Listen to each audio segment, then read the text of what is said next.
Hello Ivan, কেমন আছো? তোমার সবাই নিশ্চয়ই ভালো আছো, আমিও ভালো আছি। তো আজ যাচ্ছিলাম আমরা একটু ঘুরু করতে। আমার হাজব্যান্ডও রেডি, আমার ছেলেও রেডি, আমিও রেডি।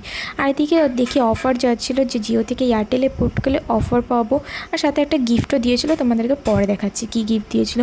আর এটা আমার ফার্স্ট সিম যে আমার নিজের নামে আমি পুট করেছি।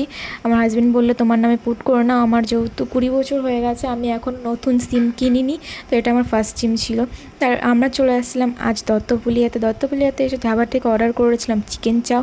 বেশি একটা টেস্ট আমার পছন্দ হয়নি। তারপর একটা আইসক্রিম খেলাম, আইসক্রিমটা খুবই সুন্দর ছিল। তারপর দেখি আমার হাজব্যান্ড আমাদের জন্য ছোটো একটা কোক, আর বাড়ির জন্য নিয়েছিলাম চাউমিন, আর ছেলের জন্য একটা চকলেট নিয়ে আসছিলো। আর এই দেখো এই সিমটা আমি পুট করেছি জিও থেকে এয়ারটেলে, আর এখানে নাম্বার দিয়েছিলো কোনো প্রবলেম হলে বলেছিল ফোন করতে।